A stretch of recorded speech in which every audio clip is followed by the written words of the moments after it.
Good morning.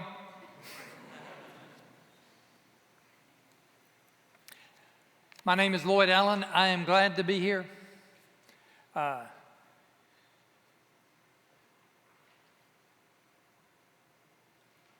If you're here for a 20-minute sermon, you may want to leave now because I've been given time to do a presentation, and my presentations on a regular basis are 50 minutes long because I lecture at school. So that's just fair warning. I also want to make a couple of connections with you as on my personal side. One of them is to let you know I'm from Cuba, Alabama. And if you don't believe me, ask Courtney's mother, who is here with us today, because she grew up just across the street from me.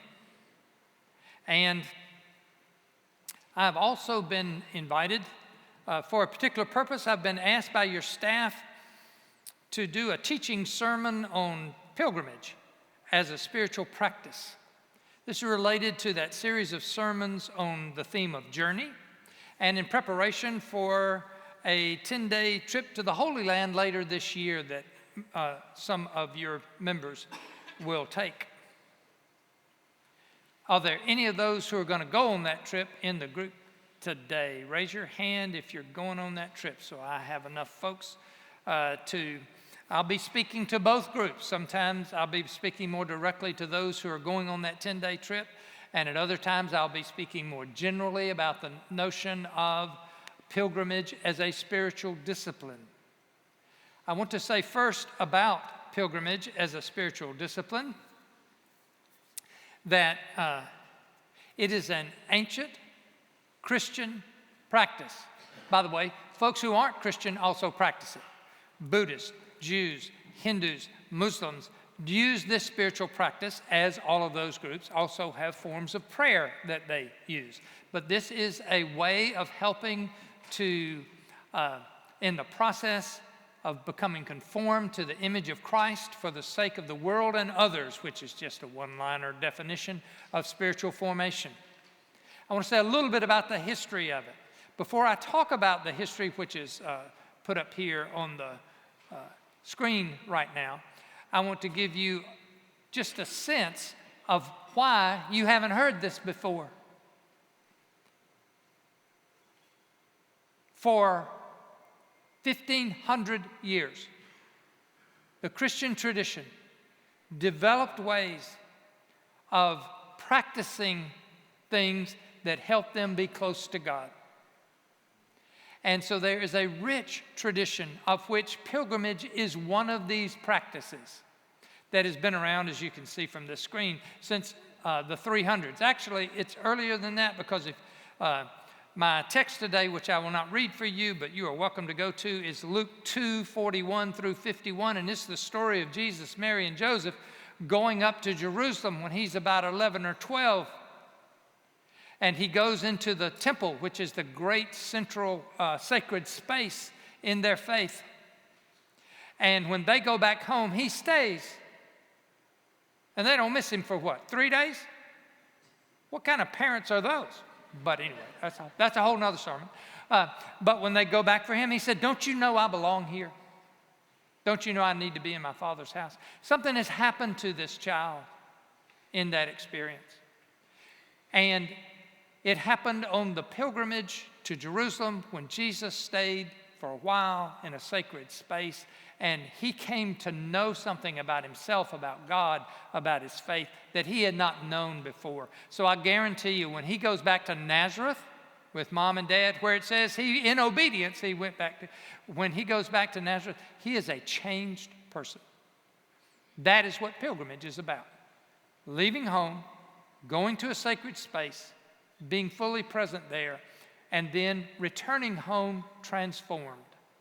It is probably not a practice that you have had much education, training, or experience in. Now, some of you may have, but most of us Protestants haven't. By the way, I was baptized in a Methodist church, and I took the wrong fork in college and joined University Baptist Church. in Montevallo, Alabama, where I was going to school, which I'm delighted with. I am Baptist by choice. Anyway, but I have strong appreciation for the Methodist communion and a particularly close tie to the Academy of Spiritual Formation. And the Academy of Spiritual Formation, which your pastor has now been in for a couple of years. Is Andrew also in that same academy? Been to several 5-days. Has also participated in that. Its purpose is about these spiritual practices, not necessarily pilgrimage, but about these spiritual practices. Now, just a little step of history here. So, these practices have developed spiritual disciplines, we call them, over a long period of time. In the 1500s, when we Protestants appeared in the 1500s, the Protestant founders looked at most of these practices, many of which were taking place or being sponsored in monastic communities, and said to those practices in their day and in their time, we must reject all of these practices because they have been pointed or focused towards works to make God pleased with us. And so with their rediscovery in Luther and others of, and the Wesleys, by the way, and the name of your church is what? Grace. About the sufficiency of the grace of God. So they said, if it is all grace, then we don't need any of these other practices to help us be good Christians. That is an overreaction to the great treasure of ways of communicating and coming close to God, which the larger Christian church has for us. Particularly the Roman Catholic Church kept those practices alive, and the Eastern Orthodox churches. Now, so the 1500s. So why have you got a Baptist up here talking to you about spiritual disciplines, a particular one, pilgrimage? And the answer is because in the 1960s, they elected as Pope an old man that they thought would die soon, which he did. But before he died, he turned the church upside down, the Catholic Church. And one of the things that he did in Vatican II in the 1960s is he gave the key to these spiritual practices to Protestants and anybody who wanted them, and they could open the door. And it's like opening the door to this treasure house of ways to relate to God, which had been hidden from us for 500 years, practically 500 years. The way that it came to the Academy, and the way the Academy of Spiritual Formation, United Methodist, and by the way, have any of you ever taken the Emmaus Walk? Any got some Emmaus Walk folks out here? That is also a result of what I'm talking about, which is in the 1960s, Protestants got the keys to that storehouse, treasure house, and opened it up, and we have begun to experience it. One of the ways we have experienced it as Protestants since then is the discipline of pilgrimage. Thomas Merton would be the essential figure in the Baptist heritage. Through my education, he is at the root of this opening. And you may have heard of centering prayer or contemplative prayer and all these other traditions. So that today, when Dixie and Scott and Stephen go to McAfee, they have a class called Spiritual Formation in which they learn these practices. The one that I'm here to talk about today is pilgrimage. So, the first thing I want to say about these practices is they're old. So, as back as 333, there are persons making pilgrimage to the Holy Land. One of the earliest writings about it, documents kept, is the Pilgrim of Bordeaux in 333. You should also, when you're at the churches like the Church of the Holy Sepulchre in Jerusalem, or the church at Bethlehem, the site of Jesus' birth, know that Constantine's mama, named Helen, in the 300s, made a pilgrimage over there. She was rich enough and powerful enough to get churches built there. You'll go in those churches if you make this 10-day trip to the Holy Land. So what? Well, so what? The first so what is when you go, there is one question, and there are two things that I most want you to hear while I'm here today. And the first one is this. Your answer to this question, as you begin to practice or think about practicing the discipline of pilgrimage. Now, let me do a little sidebar and say, for some of you, you've already agreed to go. And I'm not trying to talk you into going. But if you haven't agreed, if you're not part of that group that's going for the 10-day trip from the church here, you still go to sacred places. When I go home to the old home place, I go to a sacred place. My parents were Christian. My home life was filled with prayer. When I go to my mother and father's gravesite, that is a sacred place for me. When I go back to Mrs. Tate's first grade classroom, that is a sacred place for me. Now, I hope you are beginning to say, yeah, and I remember where this happened to me. That was a gift of God's grace in my life. Go back there on pilgrimage. It may be in this church. Have you had children baptized here? Then sometime when the church is empty, go to the baptismal font. Make a pilgrimage there. Be present in that sacred place. Let God speak to you about your life and the gifts you've been given. So, I leave it to you to decide where pilgrimage is right for you. I know there's some folks I'm directing this presentation to who are going to Israel, to the Holy Land. If you are one of those taking that 10-day trip, here is the central question for you. Are you going as a tourist or as a pilgrim? Those are two different, valid, but different trips. They have different agendas. They have different practices. Tourists travel for pleasure, to sightsee, to check off their bucket list of popular or exotic locations. I love to be a tourist. And by the way, when people say they'll recognize you're a tourist, I say, why not? I'm a tourist. Let them recognize that. My wife and I took a trip to Wyoming, to a fire tower with friends. It was a lot of hiking. It was a tourist trip. We weren't making pilgrimage. And it was wonderful. But that is not what the 10-day trip to Israel is designed for. It's designed as a pilgrimage. So what's the difference? Pilgrims travel to be spiritually transformed, body and soul. Pilgrims go to sacred geographical places with certain practices and agendas and intentions for their souls to be transformed.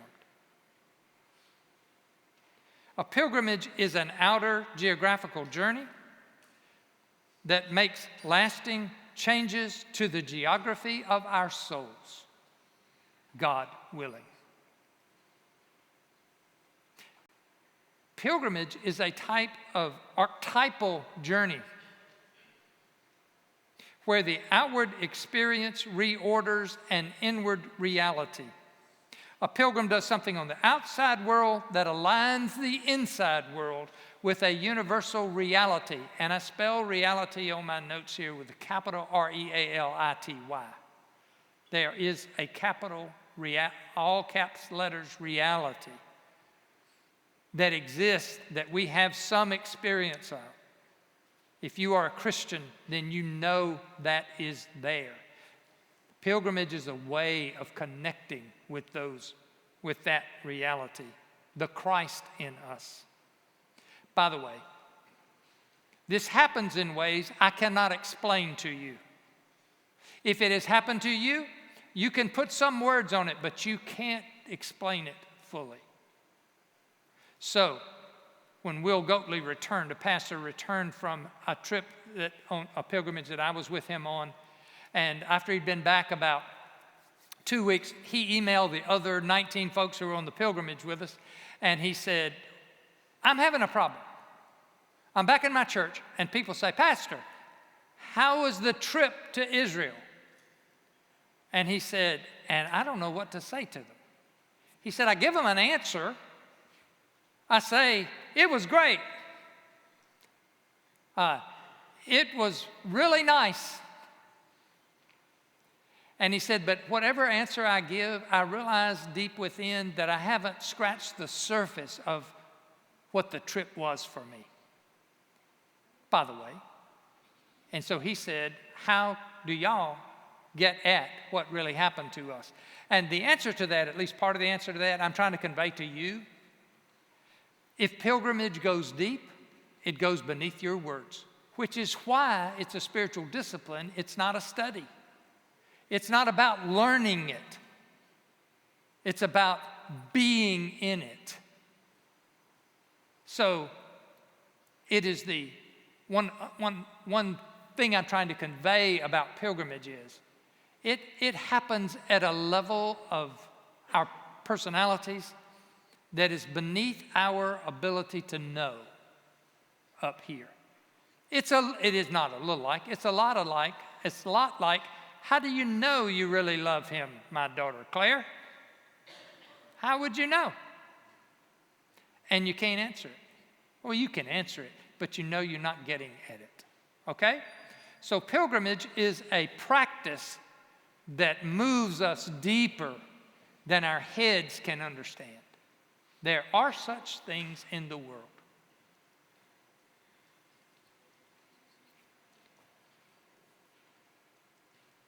So tourism and pilgrimage require different agendas, different practices, different intentions. The rest of my sermon to you, my teaching sermon to you, is related to pilgrimage. What is it like as a practice?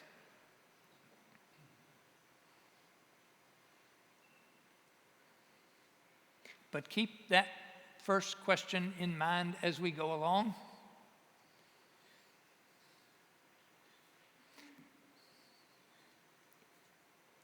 Are you a tourist or are you a pilgrim?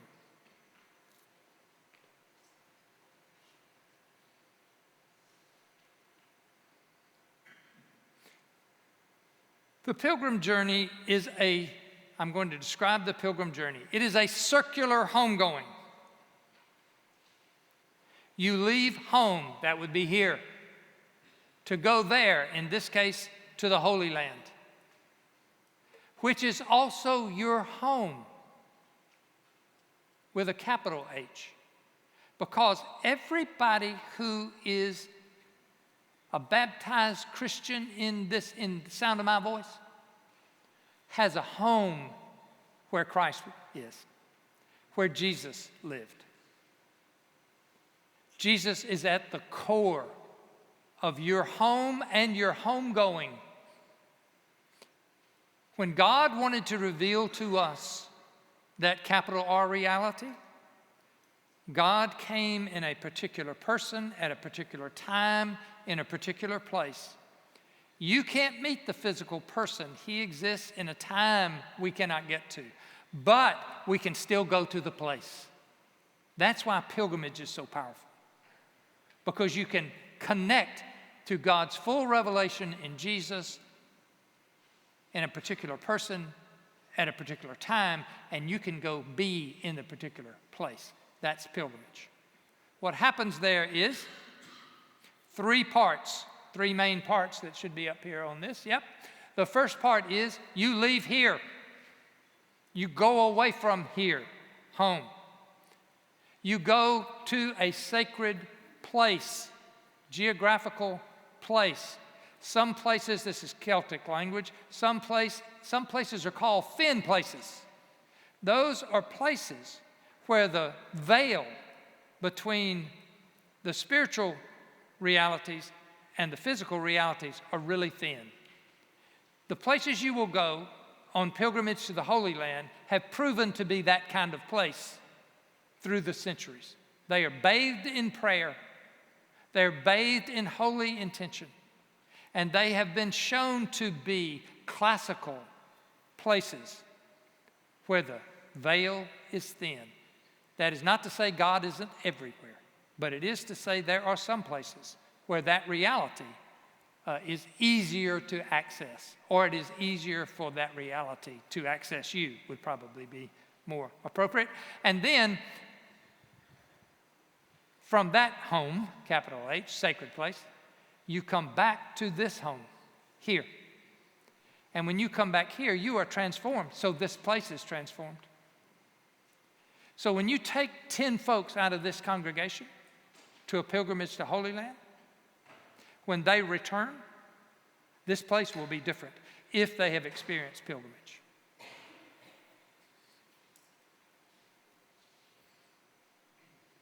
So, let's talk about leaving home.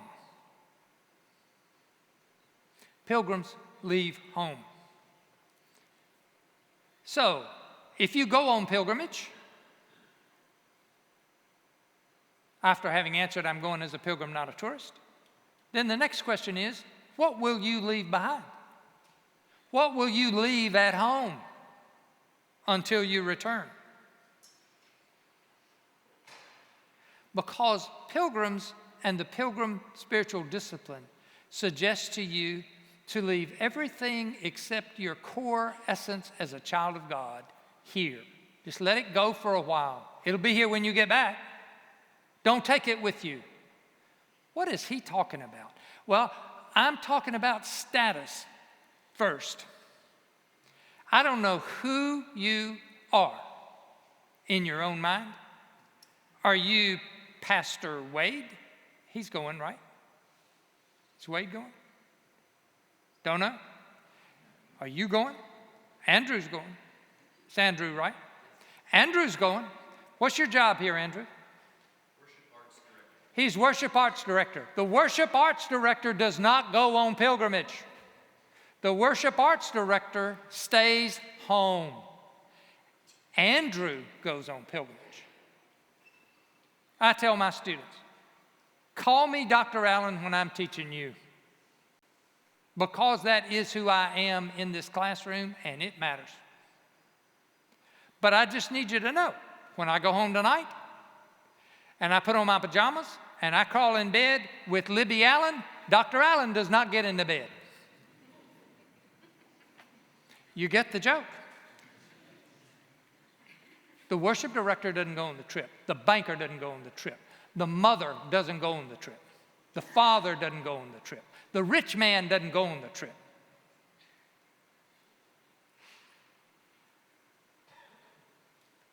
Out of 20 pastors who went, there was a woman who was in a small church who went on pilgrimage with me to Israel. And when we got back, we asked them, what was the most meaningful thing? She wrote back, there was a miracle that happened to me when I went on this trip.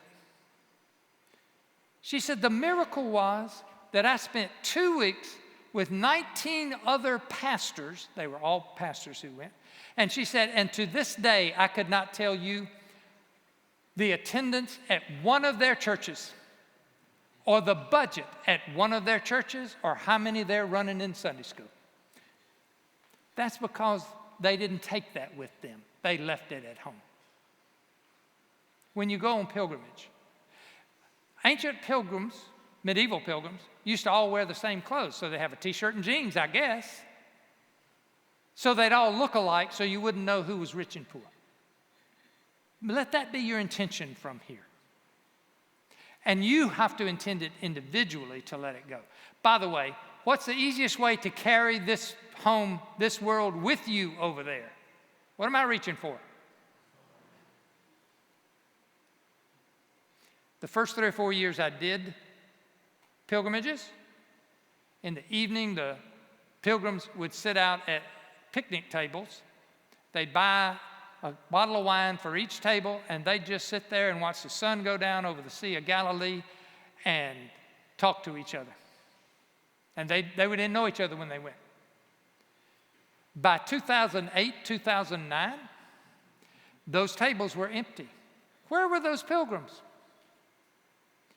They were in the retreat center in the lobby. Why were they in the lobby? What's in the lobby? Wi-Fi. And they're checking email, they're checking Facebook, they're sending stuff back home, they're having conversations, and the community is harmed by this. And they are now back home, because a lot of our home now is in digital stuff. I mean, my office is always with me. It's sitting right down there by Dixie. It's my computer. Leave that here as much as you can. When Candler took a group, I have heard Candler's pilgrim leaders say, we have banned telephones for our pilgrims. We keep telephones and we tell them, you're never out of touch. Anytime you come to us, here's the phone, call who you need. But don't call unless there's a reason you need to call. That's very hard for us.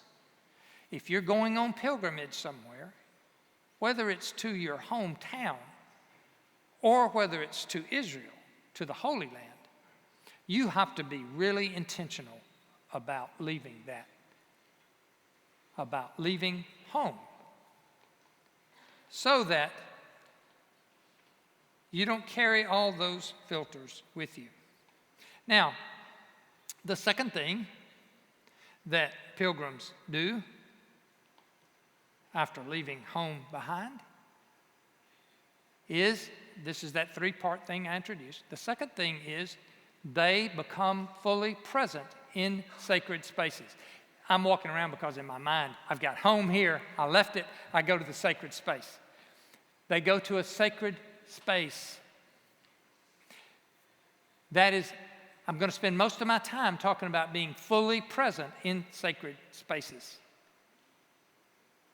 Because the heart of pilgrimage is becoming fully present in a sacred space. Any of you read the series or watched the TV series Outlander? Got any Outlander folks out there? Yeah. Any of you read C.S. Lewis's Witch in the Wardrobe or seen that film? Your folks are more religious than a lot of folks I talk to. In the Outlander, the main character steps into a circle of stones and is transported into the 1700s. In The Witch in the Wardrobe, the children open the door to the wardrobe, C.S. Lewis's, and they step into a different land.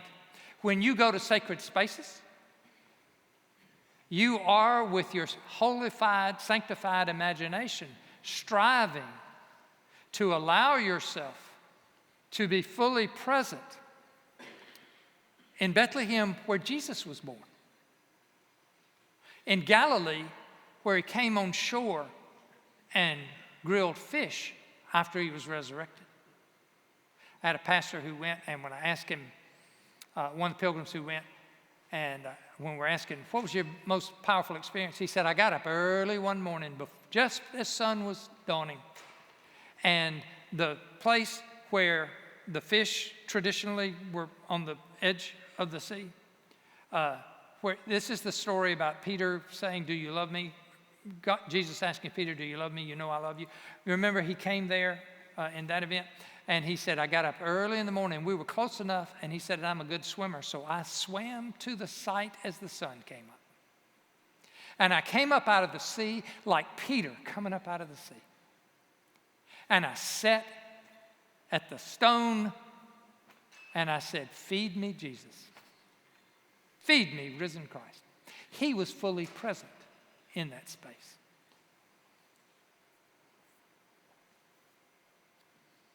That's hard for us to do.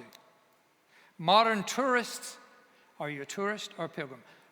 Modern Western tourists look at sacred spaces. Christian pilgrims look through them to the spiritual depths. Modern Western tourists see signs oh, this was where that happened, or is it really where that happened? Where Christian pilgrims seek symbols, which become bridges into sacred realities. Modern Western tourists visit sacred places and check it off. Christian pilgrims become part of what happened at that place. And again, I just remind you, this is something beyond rational understanding, beyond verbal explanation. So I took this minister who, big steeple pastor, he went with us. The lay folks are really enjoying themselves, and they are talking about the experiences they've had at these places. And he's sitting in the circle in the afternoons when we debrief, as I assume y'all will do. And he said, this is all nice, but I just don't get it. I don't understand why y'all are so emotional about this. He said, I could have this same kind of religious experience at home. We went to Jerusalem about 7 or 8 days in. So it was a 14-day trip. And we had this circle. We'd gone to the Holy Sepulchre Church. Huge crowds there. And then the next day, we had this debriefing circle. And this pastor said, I need to talk to y'all. He said, there's something wrong with me. He said, I need you to help me understand what's happening with me. He said, I went back to the Church of the Holy Sepulchre, and I went late in the evening after the crowd's not coming anymore, because I wanted a little more time in there where the stone is that traditionally Jesus was laid upon in his death. And I sat there, and I started crying.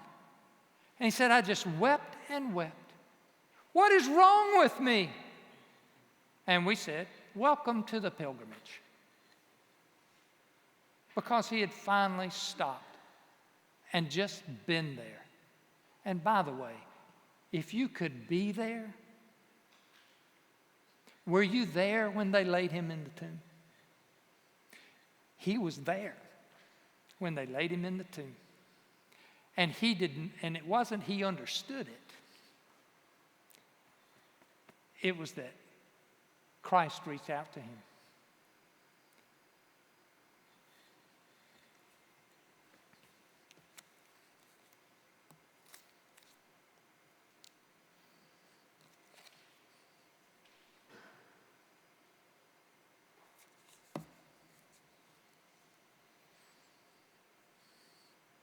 Now, I'm going to talk to you about ways that can happen for you in pilgrimage.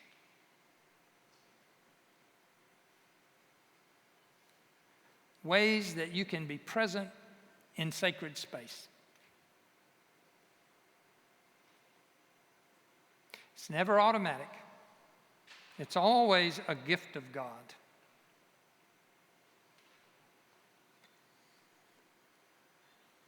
It is always an external action, an internal intention that makes you open-handed, inwardly and outwardly, so that you can receive what the Spirit has to offer you in that place.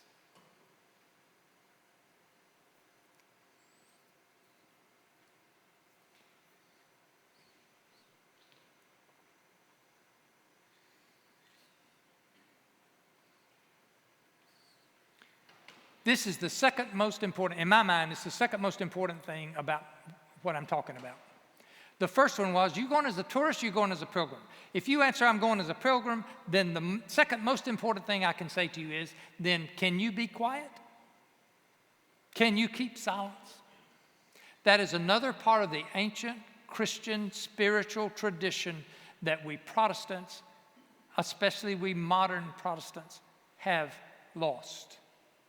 It needs to be regained if pilgrimage becomes powerful for us. So I take a walk, used to take a walk, she didn't live there anymore, with my friend Angie, who is a real estate agent and a good Roman Catholic layperson. So I go for 2 weeks on my first pilgrimage, and I'm taking a group of Baptist pastors. So we're walking at my neighborhood with Angie in the evening. She said, Loyd, I hadn't seen you in a while. Where you been? I said, I've been to the Holy Land on pilgrimage. She said, oh, who'd you go with? I said, I went with 19 pastors, Baptist pastors. The next words out of her mouth were, really? Did they get the silence? Really? Did they get the silence? And my answer was, some of them did after a while.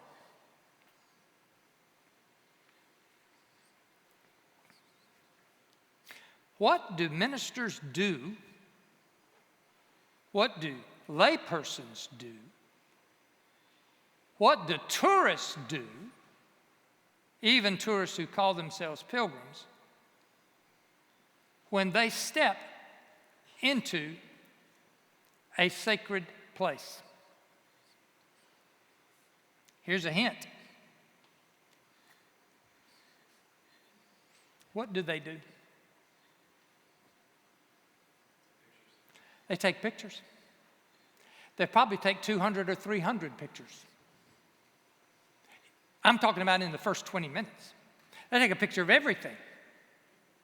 And then, do you know what they do next? They walk over to the spiritual guide, that's my job, or to the professional guide, and they start asking questions because they want to understand the place. They want to know, is this really the place where it happened? How long has this church been here? What is that statue for? Who are those people over there and what are they doing? Where's the gift shop? You laugh, and it is true for us. I'm not going to go into the church in Bethlehem and not get a souvenir. Are y'all with me here? And then the 30 minutes or 40 minutes is up. And somebody will give the signal and you'll get back on the bus. And you know what? If that is your experience, then you have never been fully present in that space. Silence is essential to being fully present in sacred space. Can you be quiet?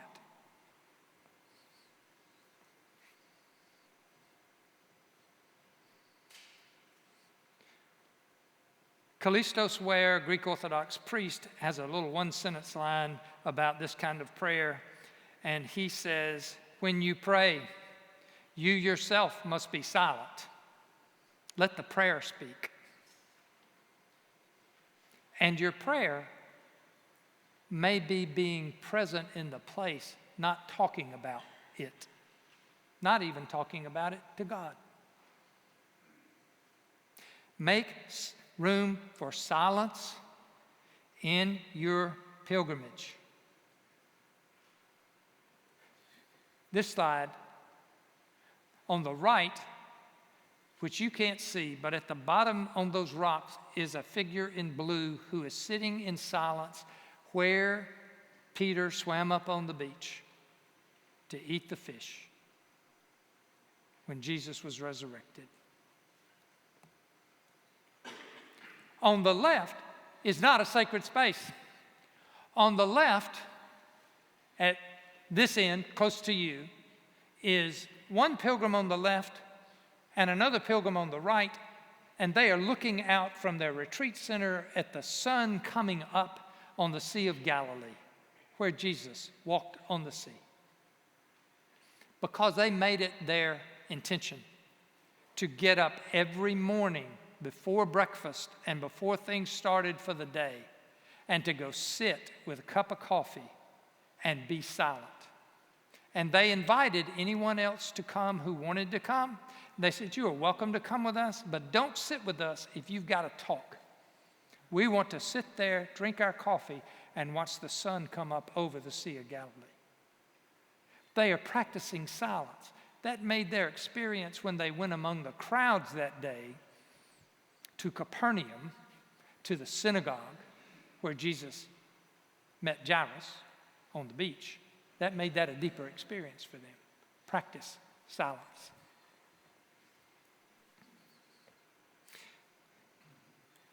Let your body pray. That's another thing that is not very common to our experience, but let your body pray. One good way to do that is to kneel. I took this image when I'd gone into a church early on in my experience in pilgrimage. And I was interested, for the guide to tell me about all this, I was interested in getting all my pictures taken. And then I looked over, and here was this pilgrim, and she had come into the church, knelt down, kept her hands in a prayerful place, and she had moved on her knees to the sacred places within that sacred church. And when she had gone there, she was quiet, or she touched what could be touched, or she said a prayer, whispered a prayer. And when I left, she left. That is, we left at about the same time. But she had really been there, and I had not. Will you go as a tourist or as a pilgrim? Kneel.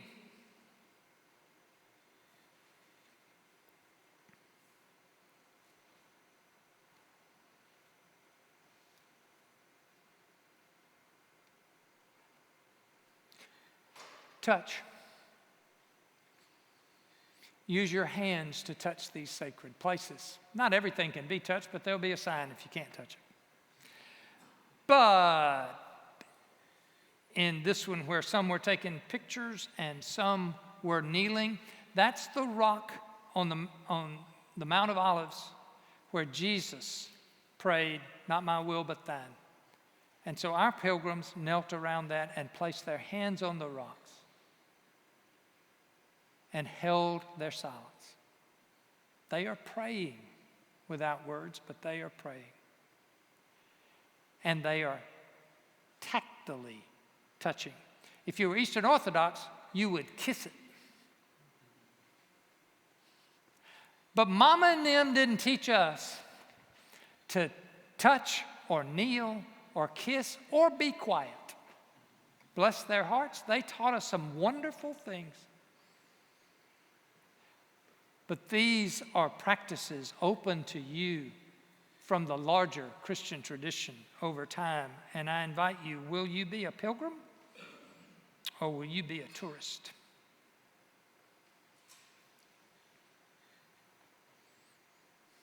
Pray. Pray in these places. Pray verbally, either silently or out loud, but not too many words.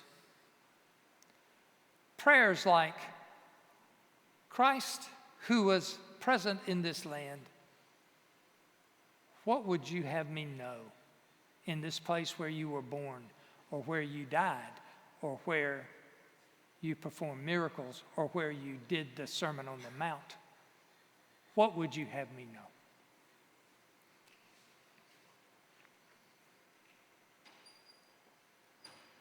Sing. Smell. Use your senses in these places. These are ways to be fully present. You may want to begin to practice them before you go. And then, of course, we come home. Pilgrims travel home. The traveling home is coming back to the place you know, but now that place is changed. Have any of you gone to Nicaragua on a mission trip out of this church? Any of the Nicaragua folks on mission trip out of this church? You should all go. Because Julia said to me, after I presented this morning, Julia said, when you did that thing about returning home changed, she said, you can't go to Nicaragua and do missions and not come home changed. Was that true for you? Whoever raised your hand here? Does it change us? Are we different? Pilgrimage is designed for that to happen at a deep level.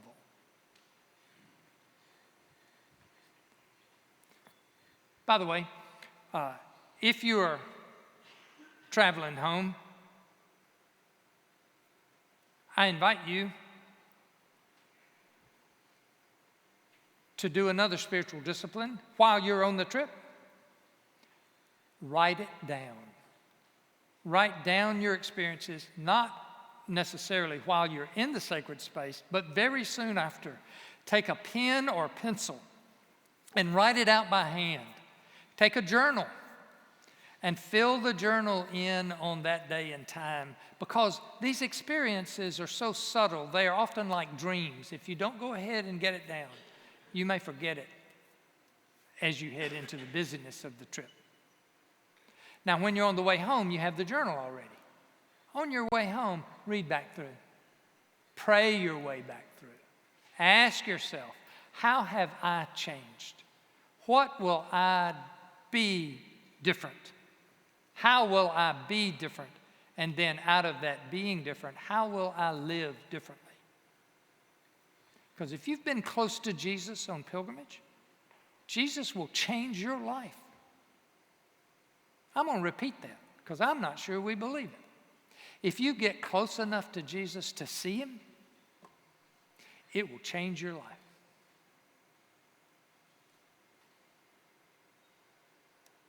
Final advice. There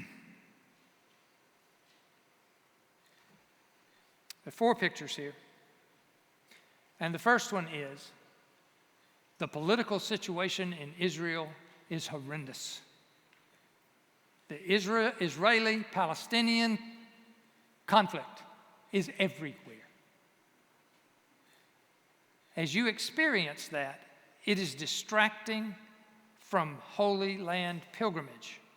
It is valid. Some people need to make trips that are related to this, but you cannot avoid it. So what I'm inviting you to do, this is my advice for you, is when you are touched by the conflict in that place, remember Jesus was in a similar kind of place between the Romans and the Jews.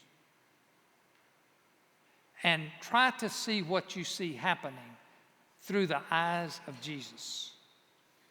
Second, and I'm going clockwise and around, there's shopping up there.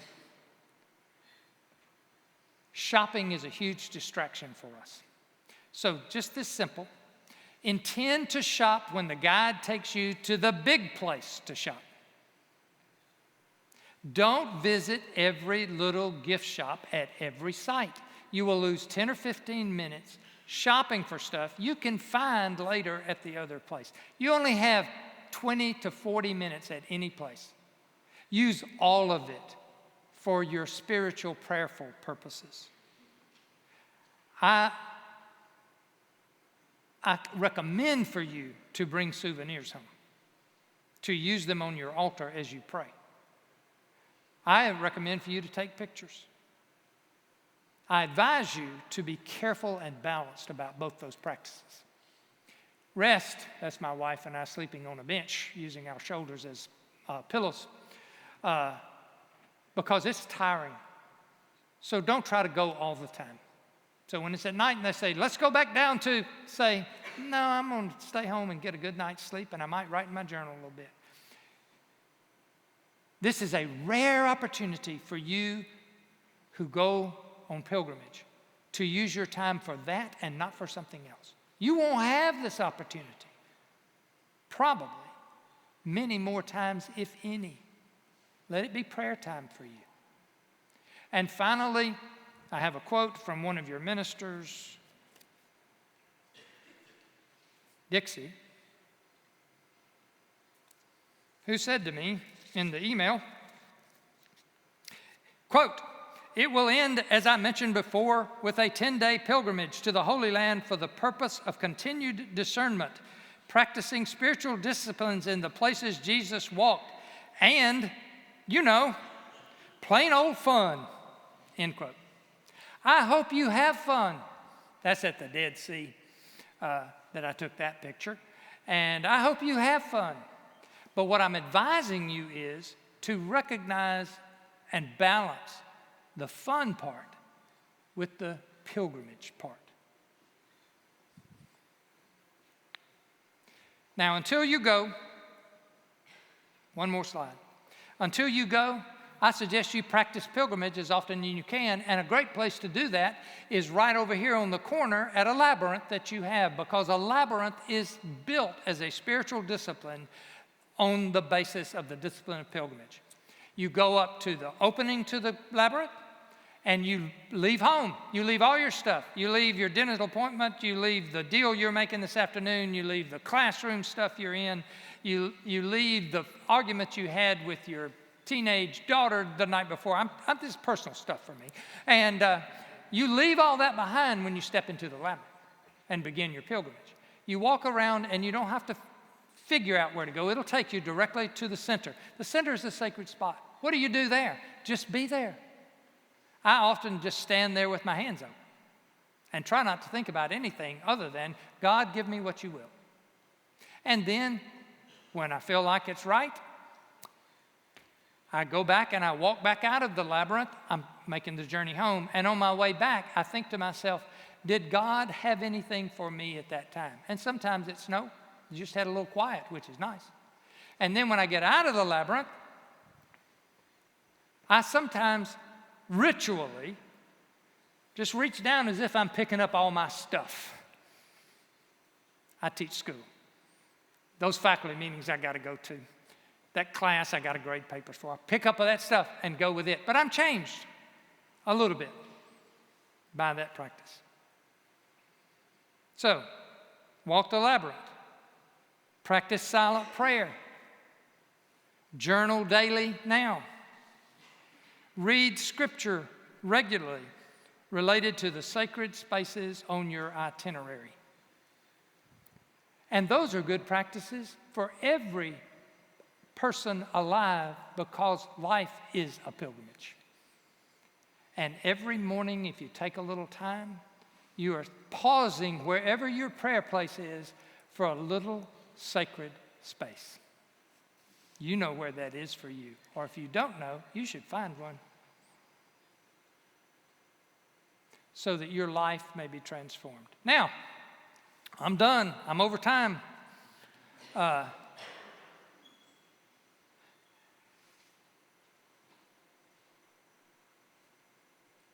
Find